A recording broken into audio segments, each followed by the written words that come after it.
Edwin's hands trembled as he pressed the crumpled document against the CEO's desk, his throat tight with the knowledge that this single piece of paper could destroy lives, including his own. "I know who sabotaged your project," he whispered, watching her steel-gray eyes narrow with a dangerous intensity that made his skin prickle with immediate regret. Before we continue, don't forget to subscribe to the channel, like the video, and comment where in the world you're watching from. Let's go. Edwin Morris knew the exact moment his life would change forever. It wasn't when his wife passed away 3 years ago, leaving him to raise their daughter alone. It wasn't when he'd been laid off from his engineering position during the company-wide restructuring that had decimated his department. No, it was at precisely 9:17 p.m. on a Tuesday night, as he emptied the executive floor's trash bins at Meridian Technologies, when a single crumpled page caught his eye. Most nights, Edwin kept his head down, focusing on completing his janitorial rounds efficiently so he could get home to Lily. At 12 years old, she was responsible enough to handle herself for a few hours after school, but he hated leaving her alone at night. His neighbor, Mrs. Calloway, checked in occasionally, but Edwin always felt that familiar tug of guilt as he donned his blue maintenance uniform each eve. Tonight, though, something made him pause. Perhaps it was the distinctive Meridian watermark on the discarded page, or maybe the bold red confidential stamp across the top. Either way, Edwin found himself smoothing out the crumpled document against the side of his cleaning cart,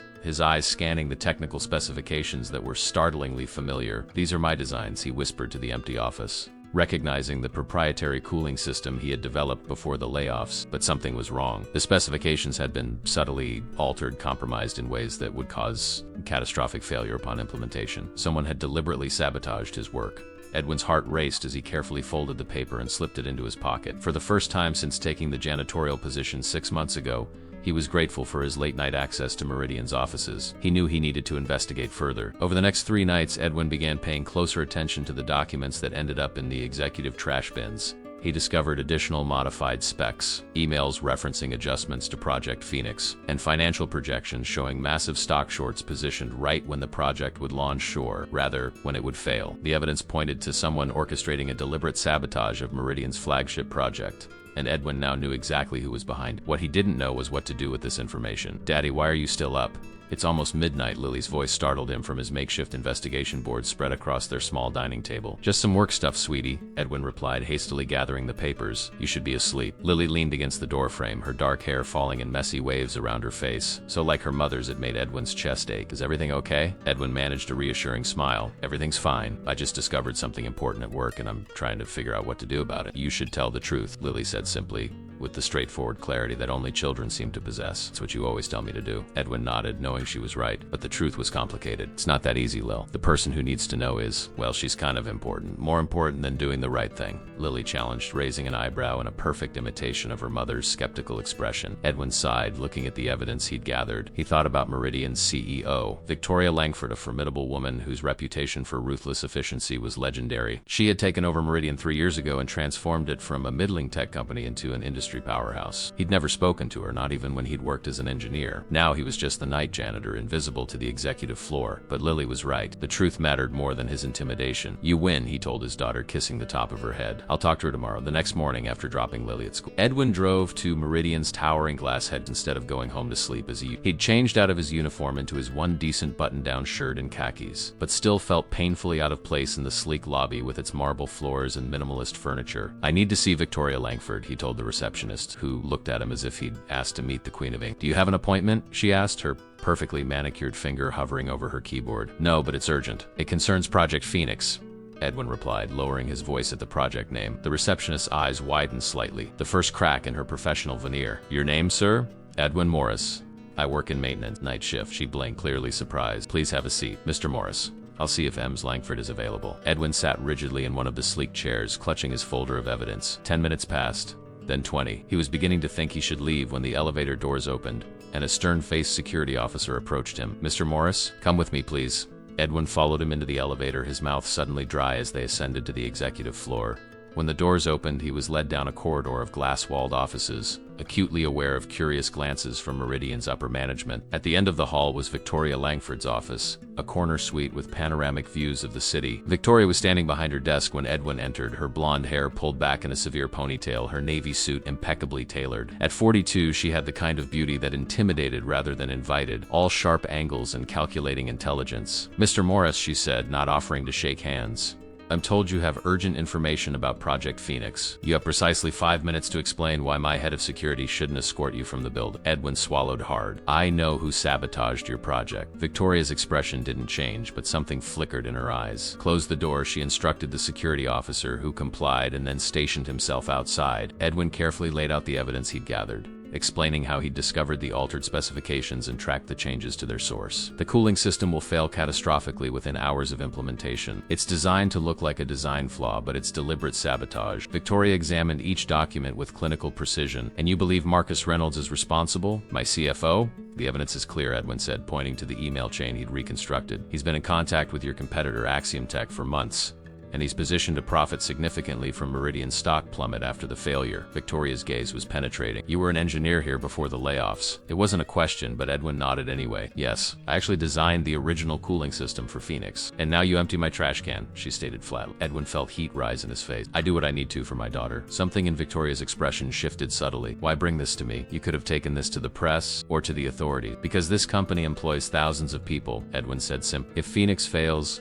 those jobs are at risk, including mine. My daughter deserves stability. Victoria was silent for a long moment, studying Edwin with an inscrutable expression. Finally, she pressed the intercom on her desk. Diane, please ask Marcus Reynolds to join us immediately. And contact legal. Have them send someone up right away. Edwin's heart hammered in his chest as Victoria turned back to him. Wait here, she instructed, gathering the documents and striding from the office. Through the glass walls, Edwin watched as Victoria intercepted Marcus in the hallway, saying something that made the executive team members in the nearby conference room turn and stare in shock. She held up one of the documents, her posture radiating controlled fury. Marcus's face drained of color. He glanced through the glass at Edwin's recognition and then rage flashing across his features. He began to speak rapidly, gesturing defensively, but Victoria remained unmoved, her expression glacial. Security appeared at both ends of the hallway. As Marcus realized his situation was deteriorating, his demeanor changed. He leaned in close to Victoria, whispering something with an ugly sneer. Whatever he said, it didn't have the intended effect. Victoria's response was immediate and decisive. Her words inaudible, but her meaning clear as security stepped forward to escort Marcus away. Edwin sat frozen, watching the drama unfold. He'd done what he needed to do, but now what? Would he be thanked or terminated? Would Victoria see him as a whistleblower or a liability? As the executive team stared through the glass at him, some with confusion, others with outright hostility, Edwin thought of Lily, of her simple faith in doing the right thing, and knew that regardless of what happened next, he had set the right example for his daughter. Victoria returned to the office, closing the door behind her. Her expression gave nothing away as she sat down across from Edwin. It seems I owe you a debt of gratitude, Mr. Morris, she said quietly. You've just saved Meridian from a catastrophe that would have cost billions and possibly the company itself. Edwin nodded, uncertain what to say. I have questions, Victoria continued, folding her hands on the desk. Starting with why a man with your qualifications is pushing a cleaning cart through my building at night. Edwin shifted uncomfortably under Victoria's scrutiny. He hadn't expected this conversation to turn toward his personal circumstances. The economy hasn't been kind to mid-career engineers, he said carefully. After the layoffs, I sent out hundreds of resumes. Nothing. Eventually, the unemployment ran out and I have a daughter to support. Victoria nodded slowly, her expression unreadable. Your personnel file says you have a master's in mechanical engineering from MIT. I do, Edwin replied, surprised she had accessed his file so quickly. And yet you accepted a janitorial position. There was no judgment in her voice, just a clinical assessment that somehow made Edwin straighten his shoulders. I did what was necessary. Pride doesn't keep the lights on or put food on the table. Something flickered across Victoria's face. Respect, perhaps, or recognition. She stood suddenly, buttoning her blazer with a precise motion. Walk with me, Mr. Morris. It wasn't a request. Edwin followed her out of the office and down the corridor, acutely aware of the stares from the executive team still gathered in the conference room. Victoria led him to a restricted elevator that required her keycard to access. They rode in silence to the R&D floor, a place Edwin hadn't been since his layoff. The sprawling laboratory was a hive of activity, engineers and technicians working on various components of Project Phoenix. At the center was a massive prototype of the quantum processing unit that would revolutionize computing if successful, and if not sabotaged. This, Victoria said, gesturing to the bustling lab, represents a $5 billion investment in Meridian's future. Thanks to you, it will not fail. She turned to face him directly. I am not in the habit of believing in coincidences, Mr. Morris. Your designs, your expertise, your presence in my building at night, all converging at this critical moment. Tell me why I shouldn't be suspicious. Edwin understood her implication immediately. You think I was involved? think the simplest explanation is often correct. Perhaps you discovered Marcus's plan and decided to play hero instead of accomplice. Or perhaps this is an elaborate attempt to regain employment. Her gaze was penetrating, but Edwin met it steadily. If I wanted a job, Ems Langford, I'd have updated my resume. I brought this to you because it was right, not because I wanted something in return. Victoria studied him for a long moment, then nodded once. Your personnel file also mentions your integrity. Your former supervisor noted it was occasionally inconvenient but never in doubt. Before Edwin could respond, her phone buzzed. She checked it, then looked back at him. Security has escorted Miss Reynolds from the building. Legal is preparing to freeze his accounts and begin proceedings. The FBI will be involved by this afternoon. Edwin felt a wave of relief mixed with apprehension. Then my part in this is done. Not quite, Victoria replied. I need you to review all the specifications for Project Phoenix. Every line, every calculation, every component. I need to know if there are other sabotaged elements we haven't discovered. But I'm not an employee in the engineering department, Victoria finished. As of this moment, you are. Consider yourself rehired,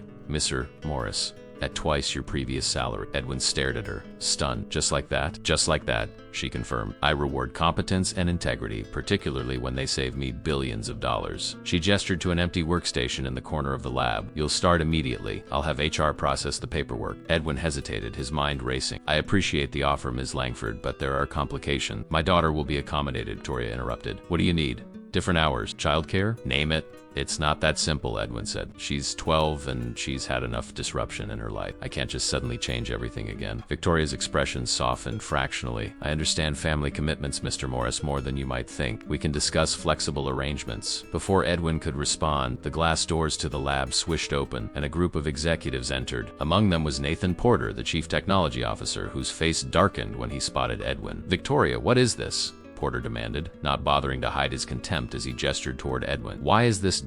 maintenance staff on the R&D floor? And what's this about Marcus being escorted out? Victoria's expression hardened instantly. This maintenance staff just saved Project Phoenix from catastrophic failure, Nathan. Morris discovered that Marcus was deliberately sabotaging the project to tank our stock price. The executives erupted in exclamations of shock and disbelief. That's absurd, Porter insisted. Marcus is loyal to Meridian. He's been with the company for 15 years and selling us out for at least 3, Victoria countered coldly. She handed him one of the documents Edwin had provided. See for yourself. As Porter and the others huddled around the evidence, Edwin felt increasingly out of place. This political battlefield was precisely why he'd preferred engineering to manage. Victoria stepped away from the group, lowering her voice as she addressed Edwin. This will get complicated quickly. The board will need to be notified, and there will be questions about how this went undetected for so long. Her gaze was pointed. Some of those questions will be directed at our existing engineering leadership. Edwin understood the implication. Nathan Porter should have caught this. Either he was incompetent or complicit. I didn't come here to cause a corporate bloodbath, Edwin said quietly. Victoria's lips curved in a slight cold smile. Whether you intended to or not is irrelevant. The truth has a way of creating casualties, Mr. Morris. She handed him a temporary security badge. Report to this workstation at 8 a.m. tomorrow. We'll discuss your exact role and compensation package then. She turned back to the executives, dismissing him. Edwin stood there for a moment, badge in hand, feeling as though he'd just lit a fuse but couldn't see how far it ran or what exactly it would detonate. As he made his way out of the lab, Porter broke away from the group and intercepted him near the door. You think you're clever, don't you? He said under his breath, smiling falsely for anyone watching. Worming your way back in here with some manufactured evidence. Edwin kept his voice equally low. The evidence speaks for itself. Marcus isn't the only one who could have sabotaged those specifications, Porter continued. Did it occur to anyone that a disgruntled ex-employee with access to the building might have better motivation? Edwin felt a chill. Are you threatening me? I'm advising caution, Porter replied smoothly. Victoria might be impressed by your little whistleblower routine, but the board won't be as easily swayed. A night janitor making accusations against a CFO? Think about how that looks. Like the truth, Edwin said, meeting Porter's gaze steadily. Porter's smile never reached his eyes. The truth is whatever those with power say it is. Remember that, Morris? He clapped Edwin on the shoulder in a show of false camaraderie and rejoined the executives. Edwin watched him go, suddenly aware that he might have stepped into something far more dangerous than he'd realized. The rest of the day passed in a blur. Edwin went home, his mind racing with implications. Had he done the right thing? Victoria Langford had offered him his career back, but at what cost? And Porter's thinly veiled threat lingered like a shadow. When he picked up Lily from school, she immediately sensed his distraction. Did you talk to the important lady? She asked as they drove home. Edwin nodded. I did, and you were right about telling the truth. They fired the person who was causing problems. Lily's face lit up. See, I told you. Did they give you a reward? Like in the movies when someone catches a bad guy? Edwin hesitated, unsure how to explain the complexity of the situation to a 12-year-old. They offered me my old job back. Actually, a better one. That's awesome, Dad, Lily exclaimed, then paused, her perceptiveness cutting through her initial excitement. But you don't seem happy about it, Edwin sighed. It's complicated, sweetheart. The job would be great, but I'm not sure about the people I'd be working with. Sometimes doing the right thing stirs up trouble. Lily considered this, twirling a strand of her dark hair around her finger, habit she'd inherited from her mother. Mom used to say that trouble finds good people because bad people try to stop them from being good. The simple wisdom of it made Edwin smile despite his concerns. Your mom was pretty smart. Yeah, Lily agreed. So what are you going to do? Edwin thought about Victoria Langford's calculating intelligence, about Porter's veiled threats, about the opportunity to rebuild his career and provide a better life for Lily. The path forward wasn't clear, but he knew he couldn't turn back. I'm going to take the job, he decided aloud, but I'm going to be very, very careful. The next morning, Edwin arrived at Meridian's headquarters, dressed in his best shirt and the suit pants he hadn't worn since his wife's funeral. He'd explained to Lily that things would be changing, hopefully for the better, but that the transition might be rocky for a while. It's like when you reprogram that old computer, Lily had said, her analogy surprisingly apt. It crashed a bunch of times before it worked right. Now, as Edwin swiped his temporary badge at the security gate, he couldn't shake the feeling that he was walking into hostile territory. The security guard who had previously ignored him as he arrived for his janitorial shift now studied his badge with suspicious scrutiny. New hire? The guard asked, eyebrow raised. Rehire, Edwin corrected, uncomfortable with the attention. The R&D floor was already bustling when Edwin arrived. He made his way to the workstation Victoria had assigned him, aware of the curious glances and whispers that followed him. News traveled fast in corporate environments, and by now everyone knew that the night janitor had somehow gotten Marcus Reynolds fired and secured himself a position in R&D. Edwin had just logged into his terminal when a shadow fell across his desk. Looking up, he found himself facing a young woman with cropped black hair and intense eyes. "You're Morris," she said, "not a question. I'm Dr. Erica Chun, lead quantum engineer on Phoenix." Edwin stood and extended his hand. "Nice to meet you." She ignored his outstretched hand. "I reviewed your old personnel file. Your work on thermal regulation systems was solid, but that doesn't explain what you're doing here now." "I discovered the sabotage," Edwin said simply. "So I heard," Erica replied, her expression neutral. "What I want to know is why I should trust you. Half the team thinks you're a Victoria spy planted to find more scapegoats. The other half thinks you've engineered this whole situation to get your job back." Edwin felt a flare of indignation. "I didn't ask to be put in this position, Dr. Chun. I found evidence of sabotage and reported it. That's all. Nothing is ever that simple at Meridian," she said, studying him intently. "Especially not since Victoria took over." Placed a data tablet on his desk. "These are the revised cooling specifications for the quantum process. I need you to review them by end of day." As Erica walked away, Edwin sensed she was testing him. The specifications would be complex, and the timeline unreasonable for anyone who wasn't intimately familiar with the technology. It was a challenge, plain and simple. Edwin immersed himself in the work, the familiar language of engineering formulas and thermal dynamics gradually easing his discomfort. This was what he was good at. Solving technical problems, identifying inefficiencies, creating solutions. By lunchtime, he'd already found 3 potential issues in the cooling system that, while not sabotage, could lead to performance degradation. He was so absorbed in his work that he didn't notice Victoria approaching until she was standing beside his desk. "Mr. Morris," she said, causing him to start slightly. "I see you're settling in." Edwin nodded, conscious of the eyes watching them from around the lab. "Yes, thank you." "Walk with me," she said, that same non-request from yesterday. They left the R&D floor and took the elevator to a private executive dining room on the top floor. Floor-to-ceiling windows offered a panoramic view of the city. The same skyline Edwin had cleaned around for months now spread before him like a feast. "Sit," Victoria instructed, taking her place at the head of the table. A server appeared immediately, setting down 2 plates of grilled salmon and asparagus before vanishing as silently as he'd arrived. "I don't normally eat lunch," Victoria said, picking up her fork. "I find it disrupts productivity, but today we have matters to discuss that require privacy." Edwin waited, watching as she ate with the same precision that seemed to characterize everything she did. "The board has been informed about Marcus," she continued. "They are concerned about potential publicity, as am I." "I understand," Edwin said carefully. Victoria fixed him with that penetrating gaze. "Do you? Because what I need from you now is discretion. Emma Morris. The technical details of the sabotage must not leave this building. I'm not planning to talk to anyone," Edwin assured her. "Not even when the FBI interviews you this afternoon," Victoria countered, "because they will want to know exactly how you, a janitor, managed to piece together such a complex conspiracy." Edwin felt a chill. "Are you suggesting I shouldn't cooperate with a federal investigation?" "I'm suggesting you focus solely on what you found, not how you found it," Victoria replied. "Your after-hours investigations through executive trash bins and emails could be interpreted as corporate espionage rather than whistleblowing." The implication was clear. Victoria was protecting him, but that protection had limits and conditions. "I understand," Edwin said again, this time with full comprehension of what she was asking. Victoria nodded, satisfied. "Good. Now I've reviewed your file more thoroughly. Your expertise in thermal regulation systems is precisely what Project Phoenix needs. I'm officially appointing you as Deputy Director of Thermal Engineering, reporting directly to me rather than to Nathan Porter." Edwin nearly choked on his water. "That's a significant promotion." "It is," Victoria, "and it will ruffle feathers. Porter already believes I've overstepped by bringing you back. The board is questioning my judgment, and the rest of the team will resent your meteoric rise." "Then why do it?" Edwin asked. For the first time, Victoria smiled. A small, tight expression that didn't quite reach her eyes but suggested genuine amusement. Because Mr. Morris' competence is rare, integrity rarer still, and the combination practically extinct in corporate America. I value results above politics. She pushed a folder across the table to your formal offer. The salary is commensurate with the position, with additional provisions for your daughter's education and health care. You'll also find flexible scheduling options that should accommodate your parental responsibilities. Edwin opened the folder and nearly gasped at the number on the compensation page. It was 4 times what he'd made before the layoffs. This is ... very generous, he meant. It's pragmatic, Victoria corrected. Talent retention is simple economics. Before Edwin could respond, Victoria's phone buzzed. She checked it, her expression darkening. It seems our timeline has accelerated. Marcus Reynolds was found dead in his apartment an hour ago. Parent suicide. Edwin felt the blood drain from his face. What? The FBI's on their way here now, Victoria continued, standing abruptly. We need to prepare for their questions.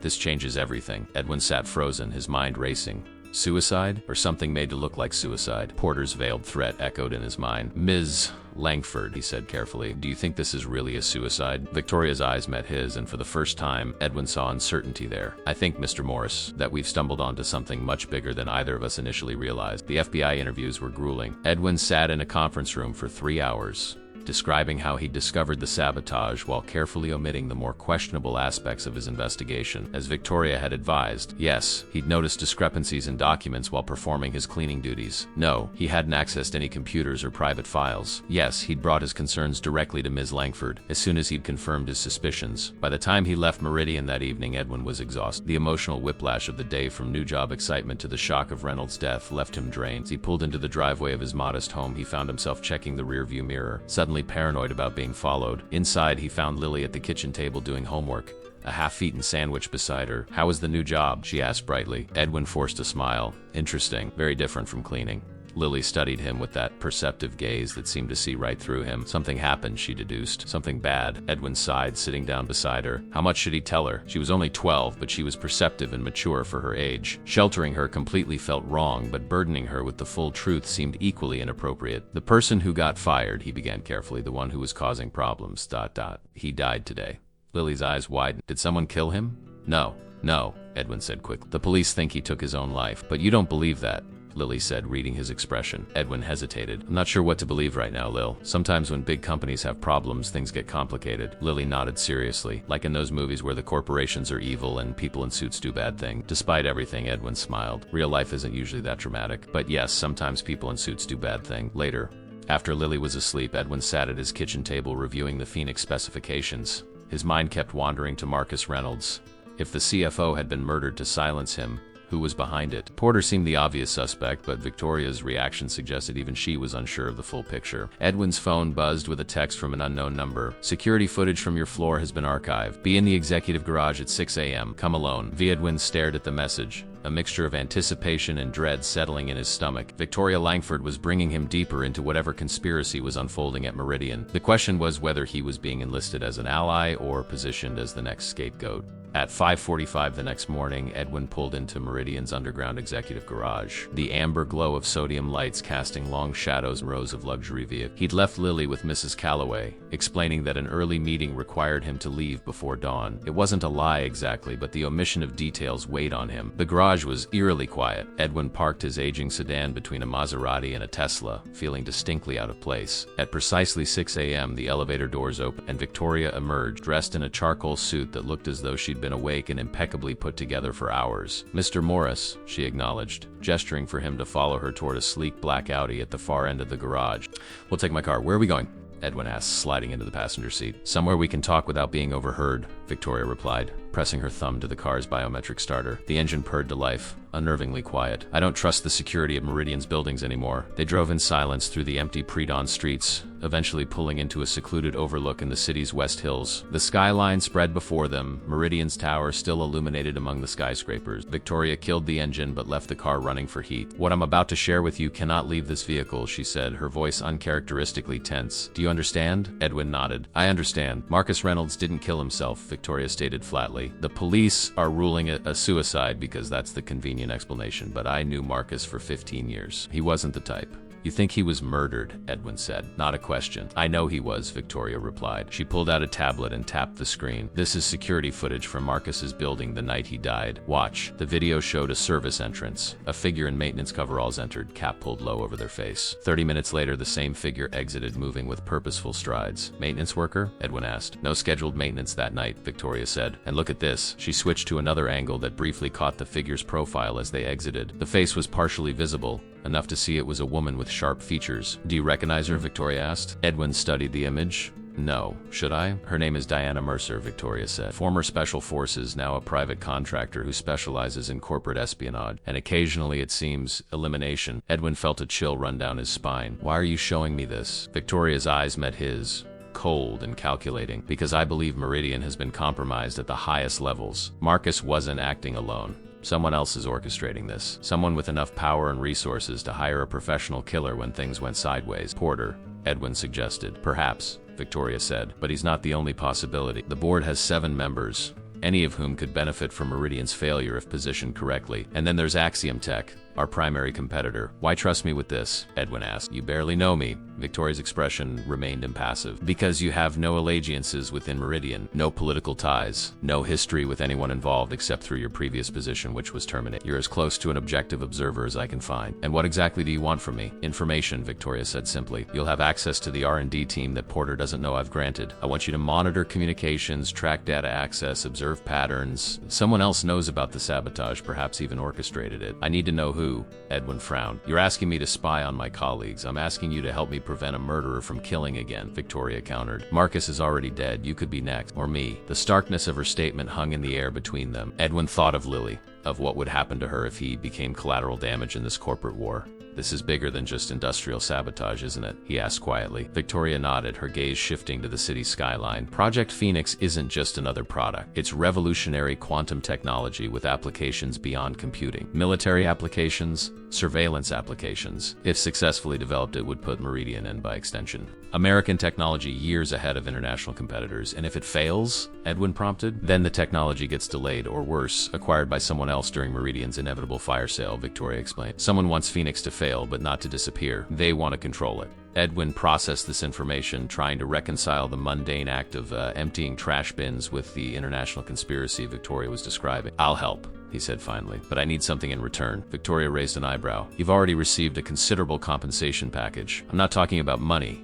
Edwin clarified. I need security for my daughter. If I'm going to put myself in the crosshair, I need to know Lily is protected. Something flickered across Victoria's face, surprise perhaps, or respect. Done. I'll arrange for security surveillance at your home and her school, discreet but thorough.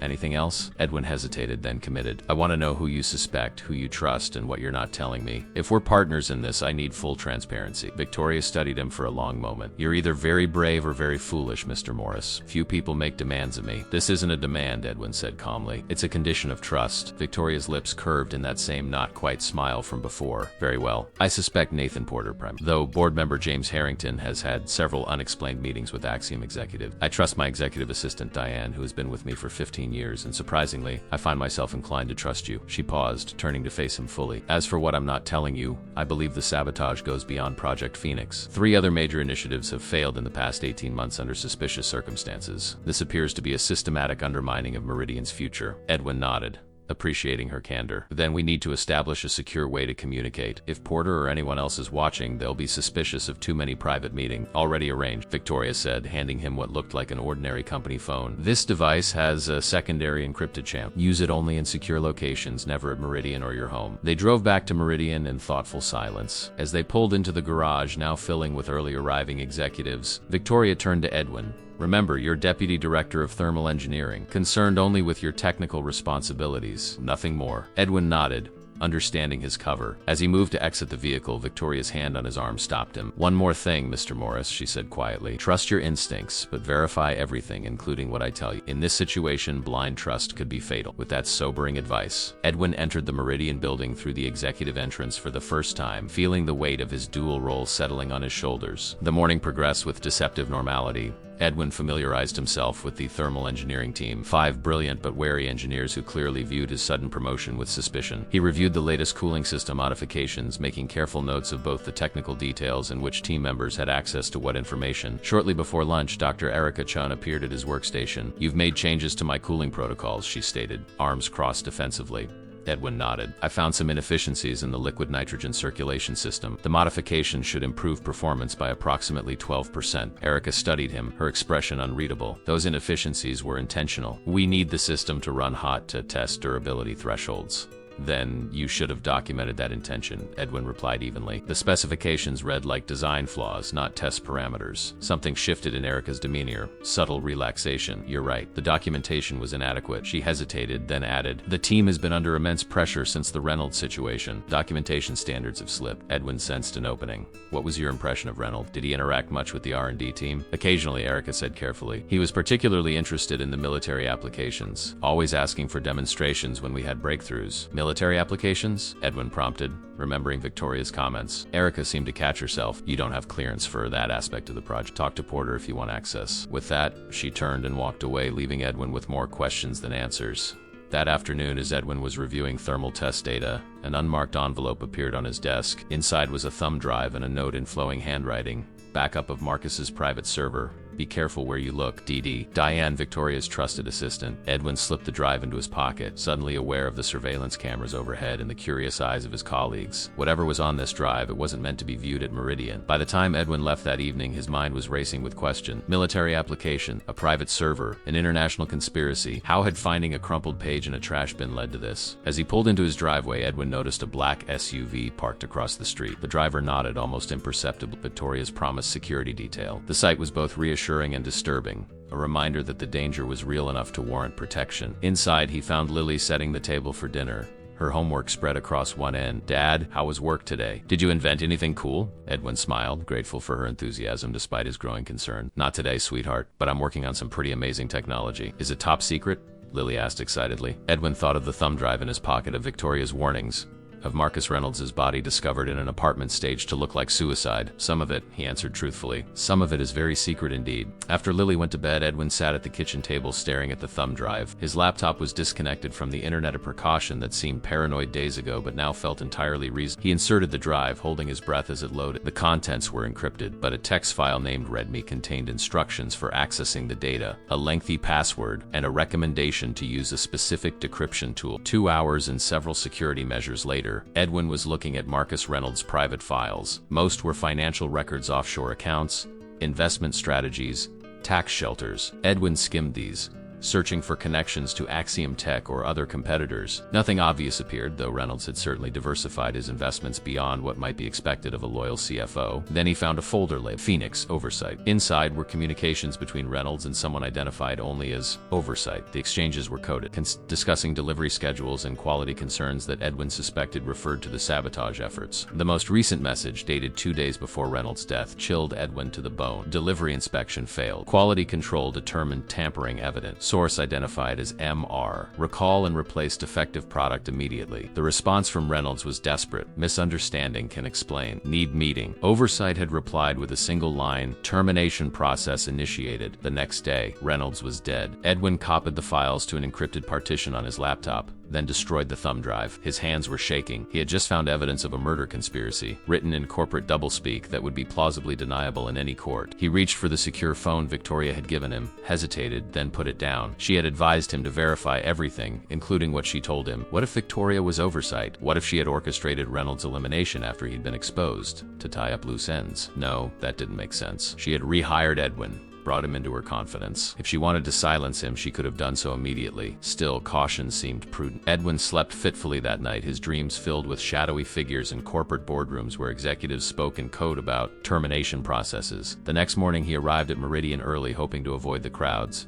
To his surprise, Dr. Erica Chun was already in the lab, prud over a complex array of cooling conduits that fed into the quantum processor prototype. "You're here early," Edwin observed, setting down his bag. Erica glanced up, dark circles under her eyes suggesting she might not have left at all. "Progress doesn't wait for business hours, Morris." Edwin approached, examining her work. "You've modified the pressure regulators. I'm implementing your efficiency suggestions." she admitted grudgingly. Your calculations were correct. Coming from Erica, this was high praise. Edwin seized the opportunity to build rapport. I could help with the calibration. For a moment, Erica looked like she might refuse, but then she nodded. They worked in companionable silence for nearly an hour, their shared technical language bridging the gap of suspicion between them. Why did you come back? Erica asked suddenly, adjusting a valve. After being laid off and rehired as a janitor, why accept Victoria's offer? Most people would be too proud, too angry. Edwin considered his answer carefully. My daughter depends on me. Pride doesn't pay for college. Erica's expression softened slightly. You have a daughter, Lily? She's 12, smart as a whip and twice as sharp. Erica smiled for the first time since he'd met her. I have a niece about that age. They're brutally honest at that stage, aren't they? Edwin laughed. Absolutely. Lily's assessment of my career choices has been ... unfiltered. Something in Erica's demeanor shifted, a barrier lowering. This project means everything to me, she said quietly. 3 years of my life, countless all-nighters, sacrificing everything else. When I heard someone had tried to sabotage it ... single quotes, she trailed off, her hands clenching into fists. I understand, Edwin said, sensing her genuine distress. That's why I brought the evidence to Victoria. Erica studied him. Porter thinks you're making it all up to get back at Meridian for laying you off. Porter is wrong, Edwin replied simply. I'm starting to think so too, Erica admitted. She hesitated, then added, be careful around him. Porter doesn't like losing control, and Victoria giving you a direct line to her has him on edge. The warning was clear. Porter was watching him, perhaps even actively working against him. Before Edwin could respond, the lab doors opened and Nathan Porter himself strode in, flanked by 2 board members Edwin recognized from company photos. Dr. Chun, Porter called, ignoring Edwin completely. The board would like an update on Phoenix's military application. Erica straightened. Of course, I'll prepare the demonstration. As she hurried away, Porter finally acknowledged Edwin with a cold nod. Morris, settling in?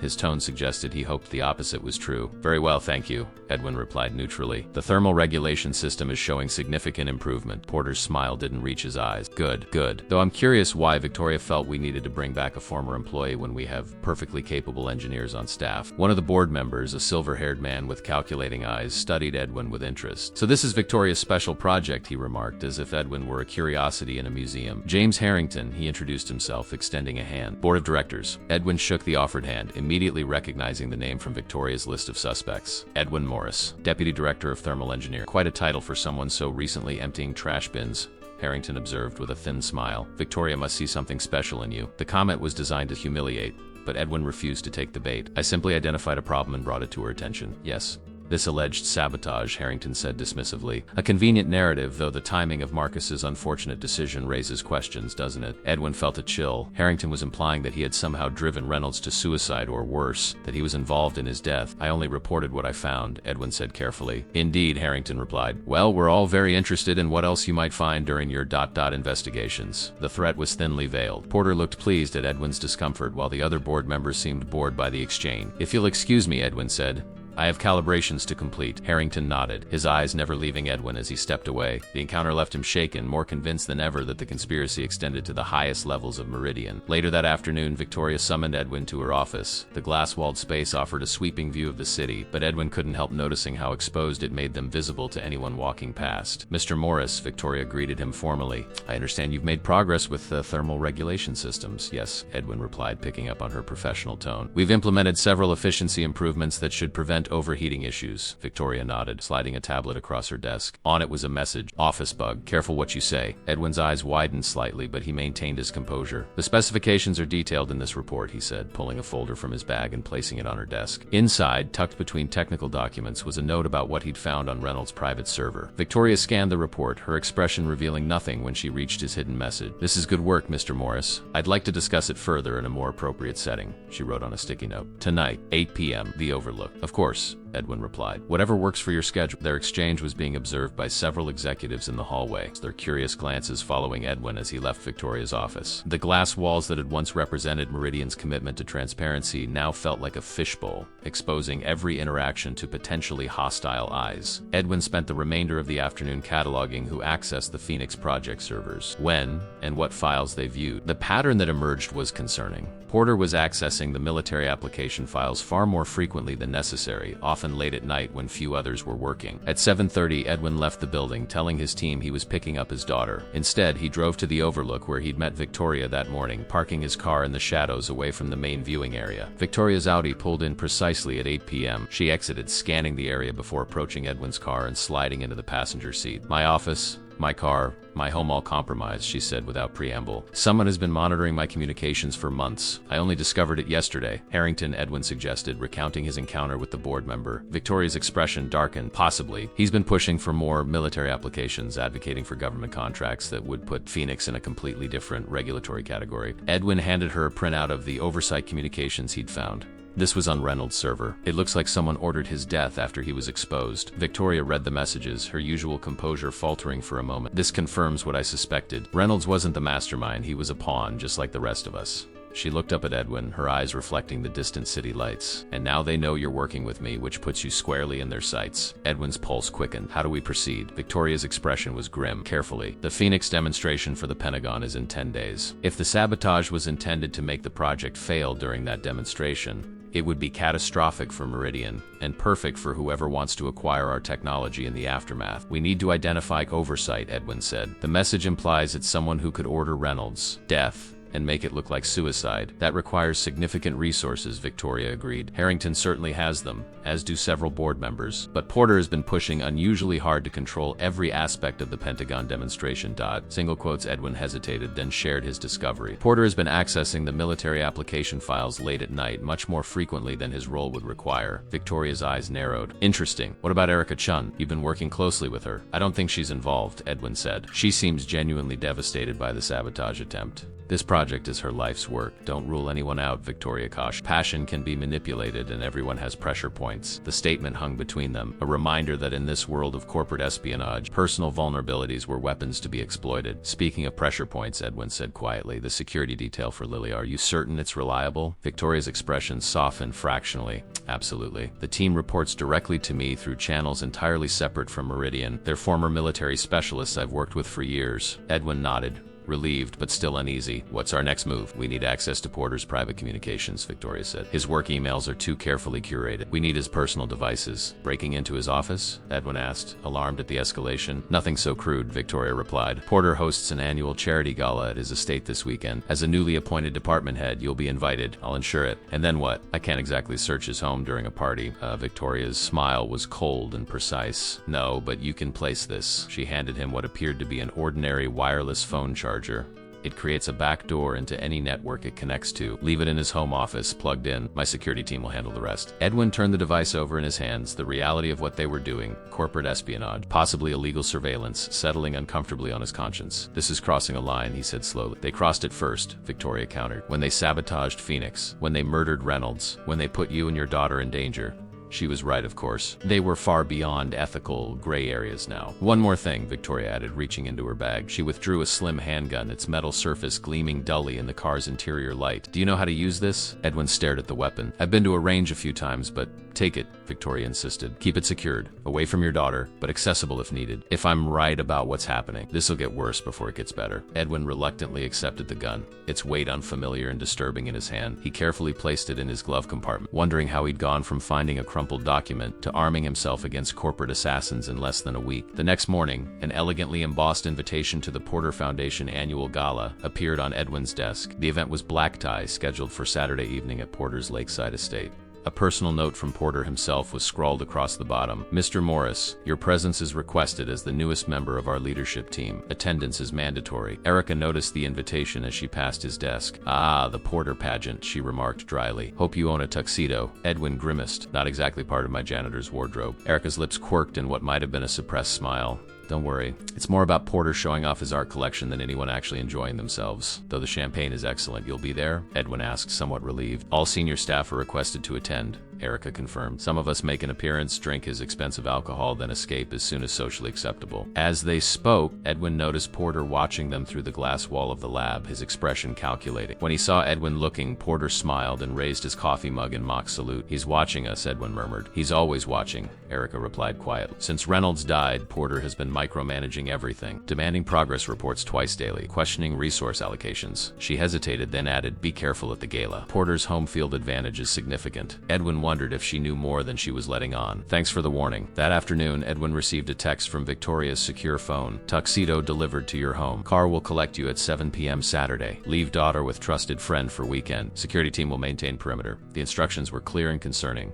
Victoria expected trouble, enough that she wanted Lily away from home entirely. Edwin arranged for Lily to stay with her best friend's family for a weekend sleepover. Grateful that at 12, such plans still excited her rather than seemed suspicious. The remainder of the week passed in tense preparation. Edwin focused on the Phoenix cooling systems by day, combing through Reynolds's files by night, searching for any additional clues to Oversight's identity. Victoria maintained her distance at Meridian, their communications limited to coded technical discussions under the watchful eyes of Porter and the board. On Friday, Erica made a breakthrough with the quantum processor's stability, achieving a coherence time that exceeded all previous records. The lab erupted in celebration, technicians and engineers congratulating each other while Porter beamed for the press photographs. "This puts us weeks ahead of schedule," Erica told Edwin, her eyes bright with triumph. "The Pentagon will have no choice but to approve the contract."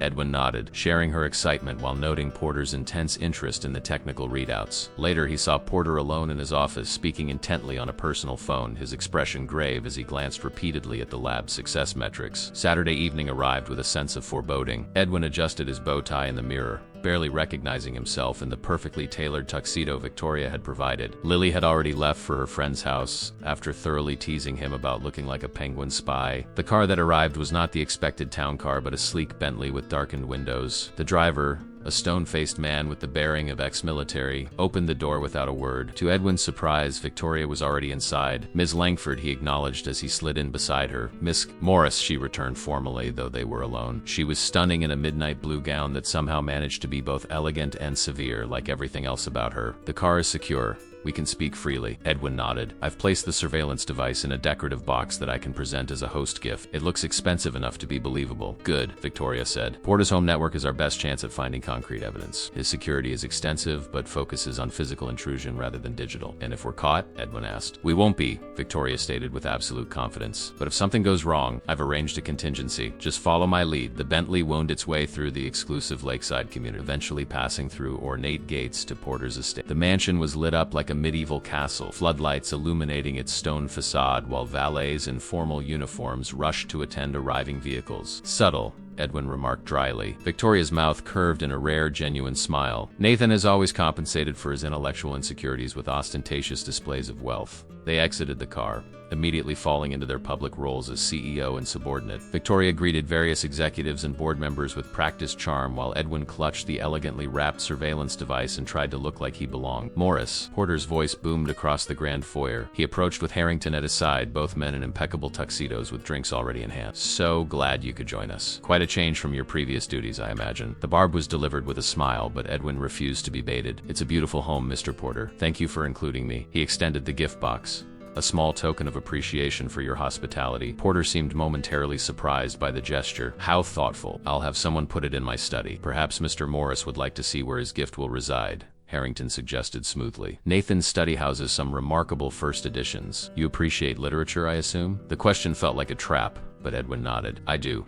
I'd be honored to see your collection, Miss Porter." Porter hesitated, then smiled tightly. "Of course, this way." As they moved toward Porter's private wing, Edwin caught Victoria's eye across the room. She gave an imperceptible nod. The plan was in motion, for better or worse. Porter's study was exactly what Edwin expected, a careful construction designed to impress rather than function. Leather-bound books lined mahogany shelves, their pristine spines suggesting they were purchased by the yard rather than read with any regularity. A massive desk dominated the center of the room, its surface immaculately organized with a single laptop, a crystal decanter of amber liquid, and an antique clock. "First editions," Porter announced, gesturing to a glass-fronted cabinet. "Hemingway, Fitzgerald, Steinbeck, the cornerstones of American literature." Edwin made appropriate noises of admiration while scanning the room for the optimal placement of Victoria's device. A charging station on a side table near the desk seemed perfect. Several devices were already connected there, including what appeared to be Porter's personal tablet. "Your gift," Porter said, setting the wrapped box on his desk. "Do we open it now?" Edwin's pulse quickened. "Please, it's nothing extraordinary. Just a token." Porter unwrapped the package with methodical precision, revealing an elegant wireless charging pad nestled in velvet. "How thoughtful," he remarked, though his eyes reflected suspicion rather than gratitude. "And practical. I noticed you use several devices," Edwin explained, nodding toward the charging station. "Thought you might appreciate an additional option." Porter studied the charging pad, turning it over in his hands as if searching for something unusual. Edwin held his breath, certain that Porter would discover its true purpose. But after a moment, Porter placed it on the side table, precisely where Edwin had hoped. "Very considerate," Porter said, plugging it into a nearby outlet. "Tell me, Morris, how are you finding your return to Meridian's engineering department? Quite the resurrection, wouldn't you say?" The question carried an undercurrent of hostility that Edwin pretended not to notice. "It's been rewarding to work on Project Phoenix, And the technology is revolutionary indeed, Porter agreed, moving to pour 2 glasses of whiskey from the decanter, which makes one wonder why someone would attempt to sabotage it.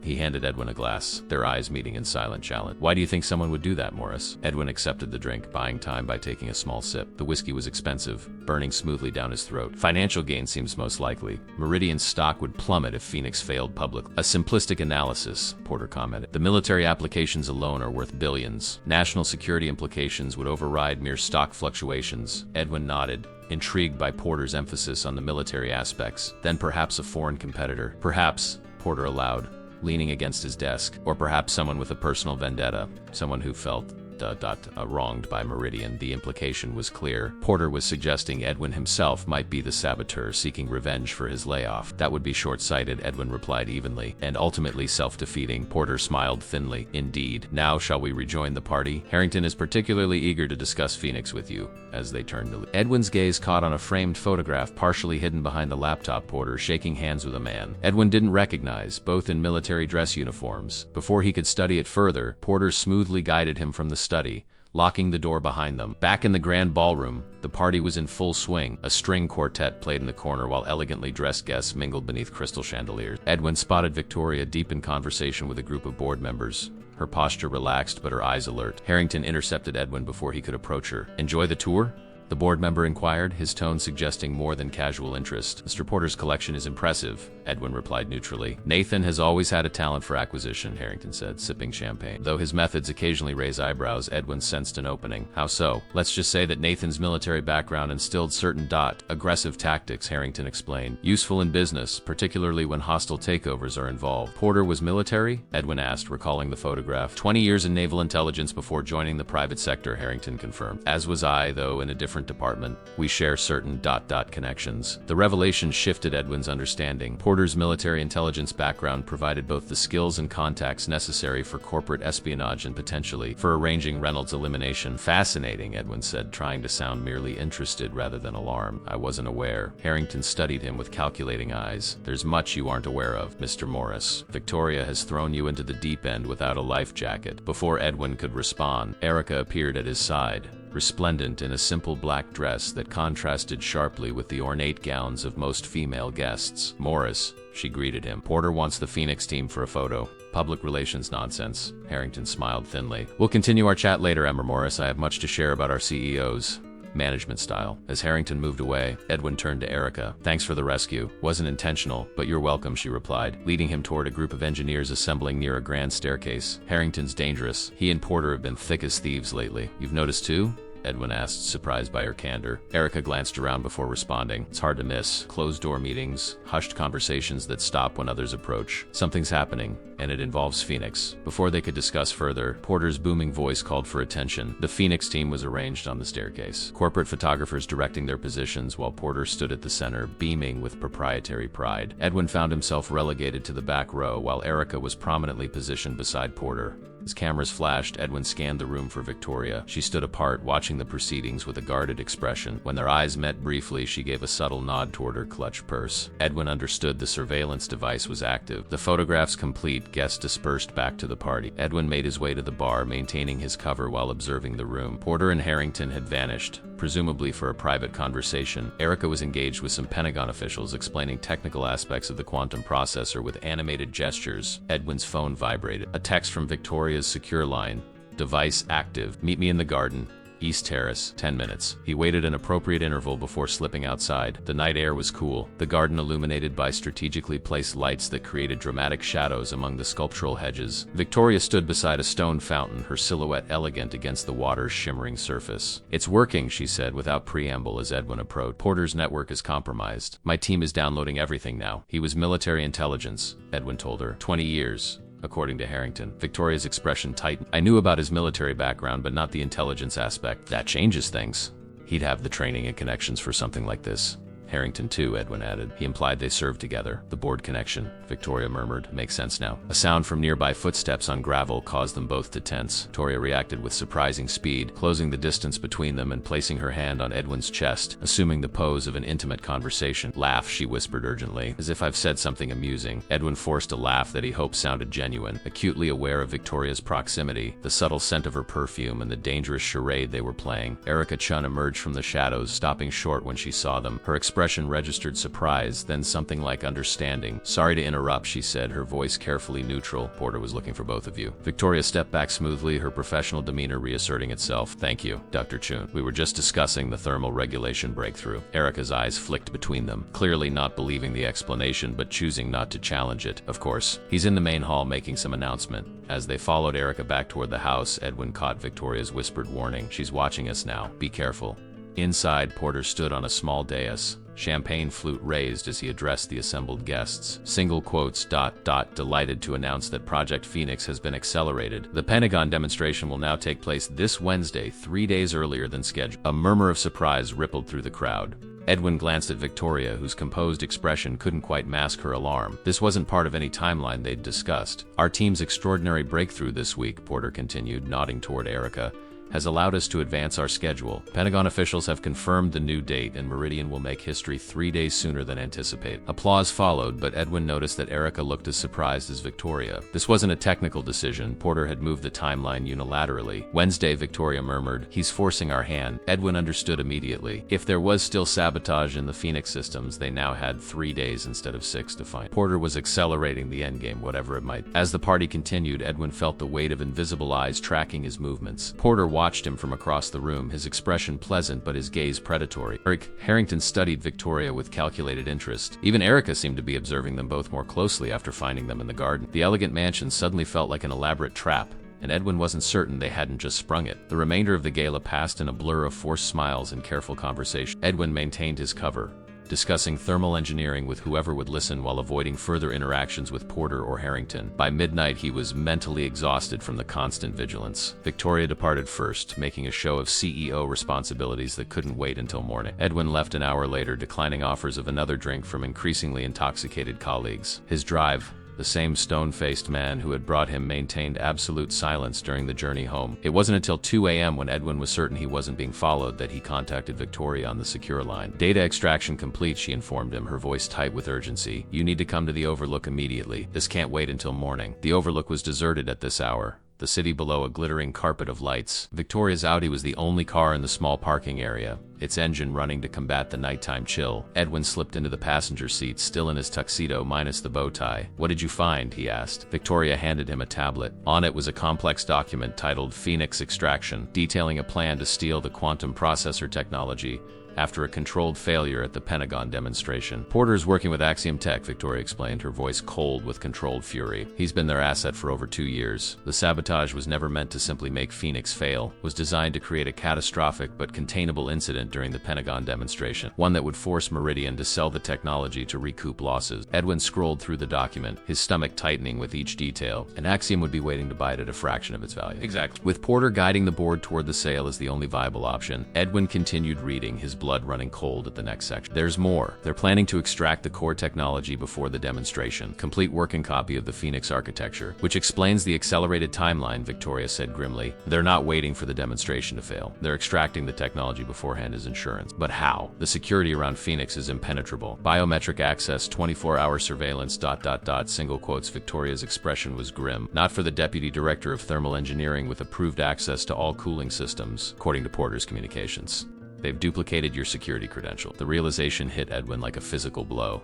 They're setting me up as the fall guy. When the technology disappears, all evidence will point to me. Yes, Victoria confirmed. The perfect scapegoat, the disgruntled ex-employee with a convenient history of after-hours access to the building. Edwin thought of Lily, of what would happen to her if he went to prison for corporate espionage. His hands clenched into fists. When is the extraction scheduled? Tomorrow night. And there's something else you need to see.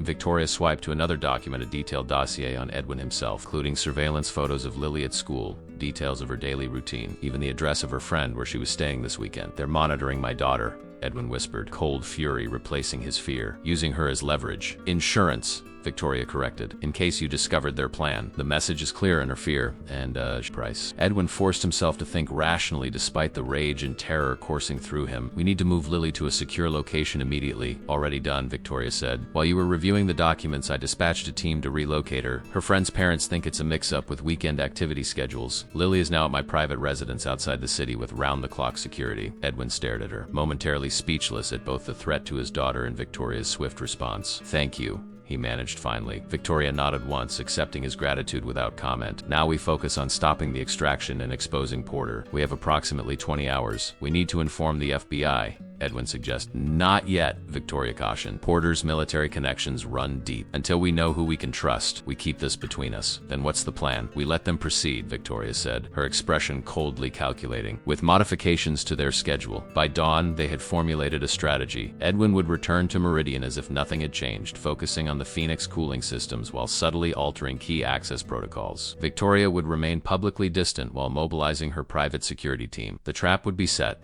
designed to catch Porter and his Axiom accomplices in the act. Sunday at Meridian was quieter than usual, with most staff recovering from Porter's gala. Edwin found Erica already in the lab, however, running simulations for the Pentagon demonstration. You left early last night, she observed without looking up from her screen. Social events aren't really my thing, Edwin replied, powering up his workstation. Erica studied him for a moment. You and Victoria seem to be having an intense conversation in the garden. Edwin kept his expression neutral. Ms. Langford had questions about the thermal regulation protocols for the demonstration in the garden at a formal gala. While everyone else was inside, Erica stated flatly. It was loud inside, Edwin offered lamely. Erica sighed, pushing away from her desk. Look, I don't care about your personal relationship with Victoria. What I care about is Project Phoenix and making sure nothing interferes with the demonstration. We want the same thing, Edwin assured her. Do we? Erica challenged. Because Porter seems convinced your work in some angle. Called me this morning, asking if I've noticed anything unusual about your access to the systems. Edwin's pulse quickened, but he kept his voice steady. And what did you tell him? That you've been focused exclusively on the thermal systems, as assigned, Erica replied. But I'm telling you now, if you're playing some game that puts Phoenix at risk, I'll personally make sure you never work in this industry again. The threat was delivered with such quiet intensity that Edwin had no doubt she meant every word. He needed to know if she was involved with Porter's scheme or merely protective of her project. Phoenix is being sabotaged, he said bluntly, watching her reaction closely. But not by me. Erica's eyes widened, genuine shock registering before her expression hardened. Explain. Edwin hesitated, then made a calculated decision. Porter is working with Axiom Tech. The accelerated demonstration is a cover for theft of the core technology. Erica's face drained of color. That's ... That's an extraordinary accusation. With extraordinary evidence to back it, Edwin replied. The question is, where do you stand? Erica's response was immediate and vehement. With Phoenix, always. She lowered her voice. I've suspected something was wrong for weeks. Security protocols changed without documentation. Access logs altered. Porter demanding private briefings on military application. Why did you say anything? To whom? Erica countered. Porter runs security. The board defers to him on all Phoenix matters, and Victoria has been strangely distant from the technical aspects since Reynolds died. Edwin nodded,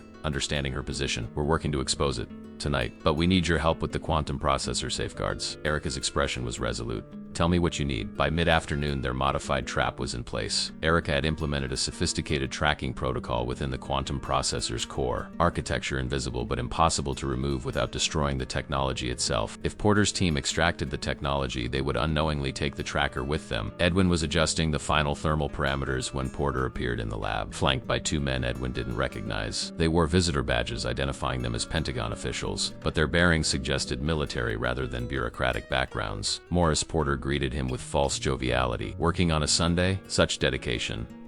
The accelerated timeline doesn't leave much choice, Edwin replied, careful to keep his tone neutral. Indeed, Porter agreed. I'm showing our Pentagon colleagues the facility before Wednesday's demonstration. They're particularly interested in the thermal regulation systems you've been upgrading. The implication was clear. Porter was establishing witnesses who would later testify to Edwin's access and knowledge of the systems that would be compromised. Happy to explain anything they'd like to know, Edwin offered, playing along. As he walked the Pentagon officials through the cooling system architecture, Edwin was acutely aware of Porter watching his every move, documenting his presence and expertise for the record. Quote, the narrative was being constructed. Edwin Morris, the disgruntled engineer turned saboteur, bitter about his layoff and seeking revenge. When they finally left, Erica approached his workstations. Those weren't Pentagon officials, she stated quietly. The taller one is Axiom's head of research. I met him at a quantum computing conference last year. Edwin nodded, unsurprised. Porter is setting the stage, making sure everyone sees me working on the systems that will be compromised tonight. What happens now? Erica asked. Now, Edwin said, checking the time. We wait for them to make their move. As evening approached, the lab emptied of the few weekend staff. Victoria had ensured that security cameras in specific corridors would experience technical difficulties at precisely timed intervals. Edwin remained at his workstation, ostensibly working late,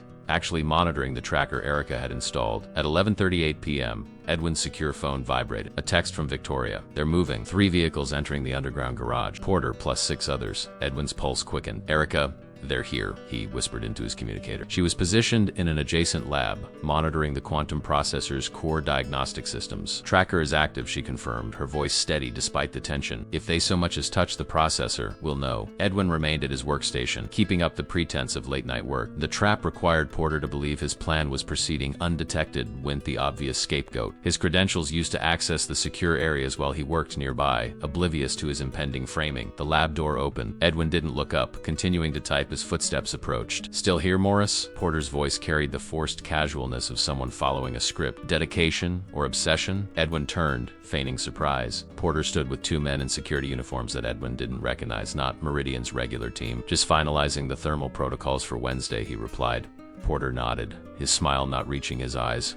Admirable, but you should go home. Get some rest. I can have security escort you out. The offer was a command disguised as courtesy. Edwin was supposed to leave, allowing his credentials to be used in his absence. Actually, I'm waiting on one final simulation, Edwin said, deliberately deviating from their expected script. Should only take another 20 minutes. Porter's expression flickered with annoyance. I'm afraid I must insist. Building maintenance needs to access this floor, and all personnel need to clear out. Maintenance? On a Sunday night? Edwin asked, injecting just enough suspicion into his voice to be convincing. Special preparations for the Pentagon demonstration, Porter explained smoothly. Security protocols. Edwin hesitated, then nodded reluctantly. Let me just save my work. He made a show of securing his files, surreptitiously activating the monitoring system that would track every keystroke made using his credentials after his departure. As the fake security team escorted him to the lobby, Edwin texted Victoria, being removed from building, Porter plus 2 security. Operation proceeding. In the parking garage, Edwin made a show of leaving in his car, driving just far enough to be out of sight before parking on a side street and doubling back on foot. Victoria's security team had already disabled specific external cameras, creating a blind spot through which Edwin re-entered the Meridian building via a service entrance. Inside, he made his way to the security monitoring center on the 3rd floor, evacuated earlier through a false fire alarm in an adjacent area. From here, Edwin could observe the entire operation through Meridian's own security system while remaining hidden. The monitors showed Porter leading a team of 4 specialists toward the Phoenix lab. They moved with military precision, clearly familiar with covert operations. 2 remained in the corridor as lookouts, while Porter and 2 others entered the lab using what appeared to be Edwin's security credentials. They're in, Edwin whispered into his communicator, using my access codes. I see them, Erica confirmed from her hidden position, approaching the quantum processor housing now. On another screen, Edwin could see Victoria in her office, ostensibly working late, positioned to intercept any board members or legitimate security who might interfere with their operation. Porter and his team worked methodically,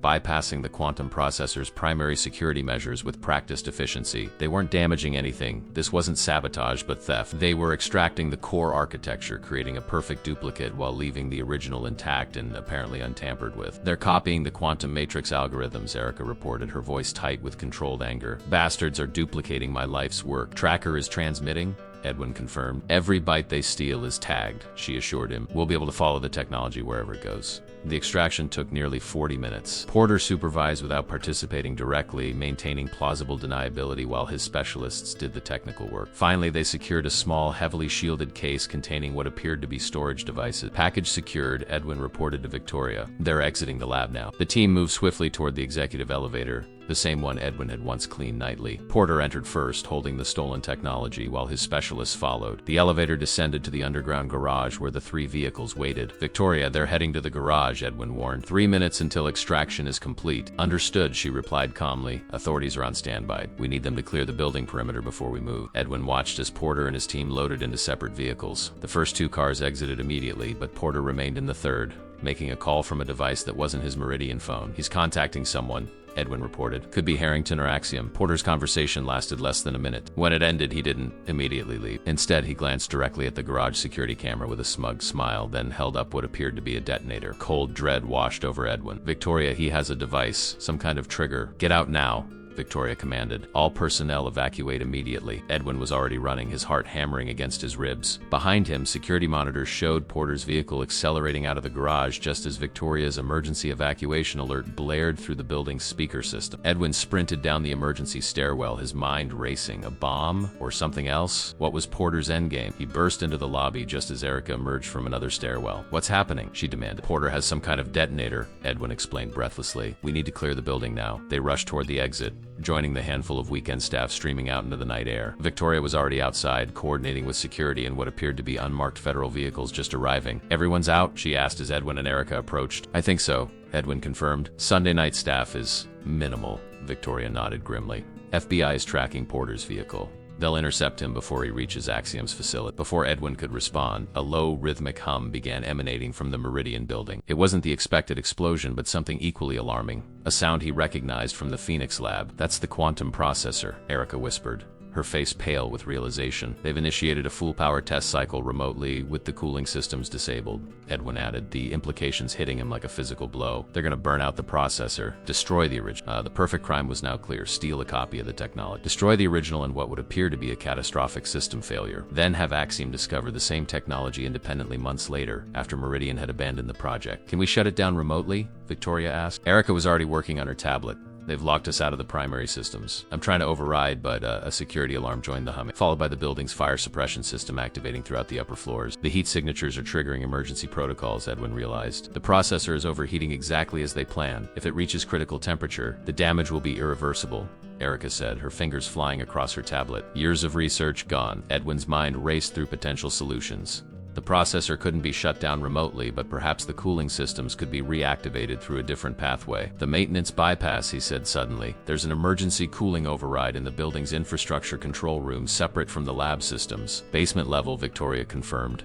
"But the building is in lockdown. Security protocols won't allow re-entries." "I don't need security protocols," Edwin said grimly. "I spent 6 months learning every service entrance and maintenance access point in this building." Victoria's eyes widened with understanding. "You're not going back in there. It's too dangerous." "If we lose Phoenix, Porter wins," Edwin countered. "The tracker is meaningless if the original technology is destroyed. They'll claim it was their independent research all along." Erica looked up from her tablet. "He's right. We have less than 15 minutes before irreversible damage occurs." Victoria's expression hardened into resolve. "I'm coming with you." "No," Edwin said firmly. "You need to coordinate with the FBI. Make sure they intercept Porter. Without that evidence, nothing else matters." Victoria hesitated, then nodded sharply. 15 minutes, Morris. If you're not out by then, I'm sending in a tactical team." Edwin turned to Erica. "Guide me through the cooling system reactivation once I reach the control room." She nodded, handing him her tablet. "Everything you need is here. But Edwin," she added, using his first name for the first time, "be careful. The processor at full power without cooling will be generating enormous heat." Edwin slipped away from the growing crowd of evacuated employees and emergency responders. Circling around to a service entrance he had used countless times during his janitorial tenure. The door was locked but yielded to the maintenance key he'd kept, a small oversight in his transition from janitor to engineer that might now save Phoenix. The building's interior was eerily quiet despite the distant sound of alarms. Emergency lights cast everything in a red glow as Edwin made his way toward the basement. Moving swiftly through corridors he had once cleaned in the silent hours of night, he reached the infrastructure control room without incident, quickly locating the building's central cooling system controls. They were locked down as expected, but the maintenance override was designed to function independently in precisely this kind of emergency. "I'm in," he reported Gator, accessing the override now. "The processor temperature is still climbing," Erica's voice responded. "You need to initiate the emergency cooling protocol on panel C, then manually restore power to the lab-level circulation system." Edwin followed her instructions, fighting against time as warning indicators flashed on the control panels. The building's automated systems were trying to contain what they perceived as a catastrophic equipment failure. "Power restored to circulation," he confirmed, "initiating emergency cooling now." He held his breath as the system engaged, listening to the massive cooling apparatus rumble to life. On the control panel, temperature indicators for the Phoenix lab remained dangerously high, but the rate of increase was slowing. "It's working," Erica confirmed through the communicator. "Temperature stabilizing, but we're still in the danger zone. You need to increase coolant flow to maximum capacity." Edwin adjusted the setting, pushing the emergency cooling system beyond its safety parameters. The machinery protested with ominous groans, but the temperature readings finally began to decrease. "We're seeing recovery," Erica reported, relief evident in her voice. "Core temperature dropping." Edwin allowed himself a moment of satisfaction before reality intruded. He was alone in a nearly empty building with alarms blaring, and somewhere above, a quantum processor worth billions was generating enough heat to trigger every safety protocol in the building. "Status on Porter?" he asked, making his way back toward the service exit. "FBI intercepted his vehicle," Victoria replied, "but he's not in it. The technology case is there, but it's empty. Porter switched vehicles somewhere between here and the interception point." Edwin's momentary triumph evaporated. "He's still out there with the stolen technology." "Not for long," Victoria assured him. "The tracker is we know exactly where." A sudden crash from the corridor outside the control room cut her off. Edwin froze, listening intently. Footsteps, heavy and purposeful, were approaching. "Someone's here," he whispered into his communicator. "I thought the building was evacuated." "It was," Victoria confirmed, her voice tight with concern. "All staff are accounted for outside. Get out now, Edwin." But it was too late. The control room door swung open, and Edwin found himself facing James Harrington. The board member's elegant tuxedo had been replaced by tactical clothing, and he held a pistol with the casual confidence of someone thoroughly familiar with firearms. "Mr. Morris," Harrington said, his cultured voice incongruous with his current appearance, "I'm impressed by your dedication to the company assets, especially for someone who was demoted to janitor." Edwin's mind raced, trying to process Harrington's presence. "You're working with Porter?" "With?" Harrington chuckled, the sound devoid of warmth. "Nathan works for me, Mr. Morris, has for years.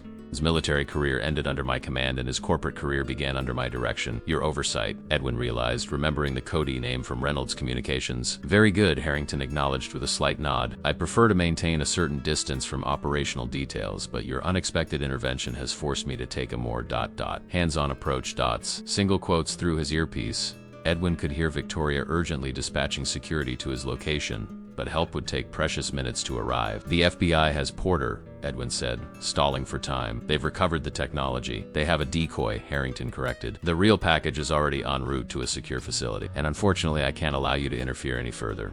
Harrington raised his weapon, his expression almost regretful. "You should have stated janitor, Mr. Morris. Anonymous, invisible, safe." In that moment of impending death, Edwin's thoughts flew to Lily. Her smile, her wisdom beyond her years, her future without him. No, he couldn't let that happen. As Harrington's finger tightened on the trigger, Edwin lunged for the emergency fire suppression control, slamming his palm against it. Instantly, the room was filled with a choking cloud of chemical suppressant, obscuring vision, causing Harrington to stumble back, coughing violently. Edwin didn't hesitate. He charged through the cloud, colliding with Harrington with enough force to send them both crashing into the corridor. The guns skittered across the floor as they grappled. Harrington's military training evident in his precise, brutal movements. A crushing blow to Edwin's ribs sent him reeling. Harrington was stronger, better trained, and utterly ruthless, but Edwin had one advantage: desperation. Fighting for Lily, for his future, he summoned strength he didn't know he possessed. As Harrington reached for the fallen weapon, Edwin tackled him from behind, driving him face first into the concrete floor. The impact was sickening, but Harrington somehow maintained consciousness,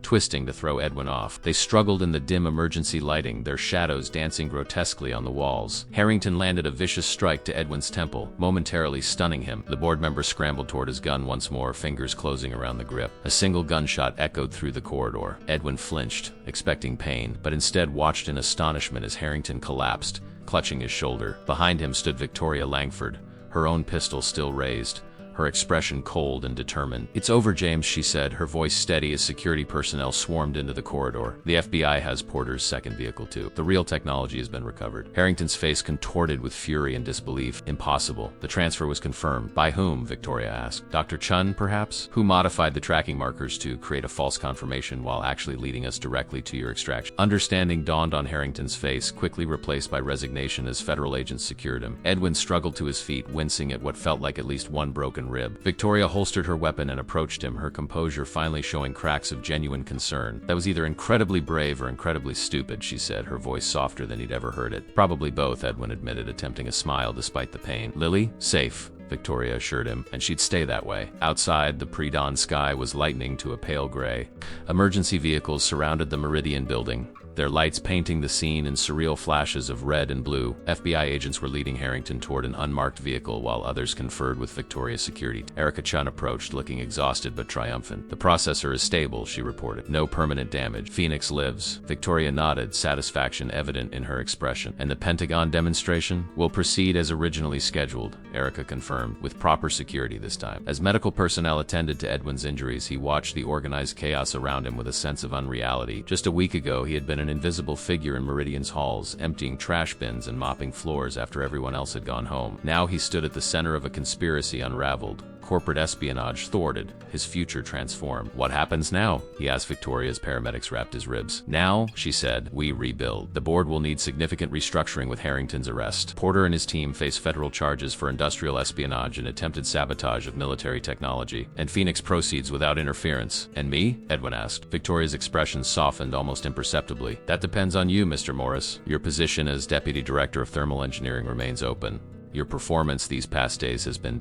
adequate. Edwin recognized the understatement for what it was. High praise from Victoria Langford. And if I want something different? Victoria raised an eyebrow. Such as? Security, Edwin said. Not guards and surveillance, but systems, protocols, the kind that would have prevented this from happening in the first place. Victoria studied him for a moment, then nodded slowly. Director of Corporate Security. Reporting directly to me. It would require some unorthodox approaches. I think I've demonstrated I can handle unorthodox, Edwin replied with a wry smile. 3 days later, the Pentagon demonstration proceeded flawlessly. Project Phoenix performed beyond expectations, securing Meridian's position at the forefront of quantum technology and guaranteeing government contracts worth billions. Erica Chun received well-deserved recognition for her groundbreaking work, while Victoria Langford was hailed for her leadership during the corporate espionage crisis. Edwin watched the celebration from the periphery, content to remain somewhat in the shadows. His new office, no longer in the janitorial closet but not quite on the executive floor, reflected his unique position within Meridian's hierarchy. Not quite an insider, not fully an outsider. The perspective that had enabled him to spot what others had missed. A knock at his door interrupted his thoughts. Victoria stood in the doorway, as impeccably dressed as always, but with a subtle difference in her demeanor, slight softening around the edges. The board has approved your security overhaul proposal, she informed him, entering his office and closing the door behind her. Full implementation begins next week. Thank you, Edwin said. It will make a difference. Victoria nodded, then hesitated, uncharacteristically uncertain. There's something else. A more personal matter. Edwin waited, curious about what could possibly make Victoria Langford uncomfortable. Your daughter, Victoria continued. Lily. She's quite remarkable. Edwin smiled, genuine pride warming his expression. She is. During her stay at my residence, she mentioned her interest in astrophysics. Meridian has a STEM scholarship program for employees' children. I've taken the liberty of placing her name on the list. The gesture, unexpected and deeply thoughtful, left Edwin momentarily speechless. I don't know what to say. Say nothing, Victoria suggests. Just continue doing what you've been doing, seeing what others miss, speaking truth regardless of consequences. As she turned to leave, Edwin called after her. You know, for someone with a reputation for coldness, you have surprising moments of humanity, Ms. Langford. Victoria paused at the door, a hint of a genuine smile playing at the corners of her mouth. Don't spread that around, Mr. Morris. It would ruin my management mystique. After she departed, Edwin stood at his window overlooking the city. So much had changed in so short a time. He had gone from emptying the trash of the powerful to helping shape the security future of a multi-billion-dollar company. He had moved from invisible to essential. His phone buzzed with a text from Lily. Dad, Ms. Chun is coming to our school's career day to talk about quantum physics. Did you arrange this? Edwin smiled, typing back. Not me. You've made quite an impression on some very important people. As he sent the message, Edwin realized something fundamental had shifted in his world. He was no longer just surviving, just providing. He was thriving, building a future both for himself and for Lily that he couldn't have imagined a week ago, all because he had noticed a discarded page in a trash bin and had the courage to whisper his discovery to the right person.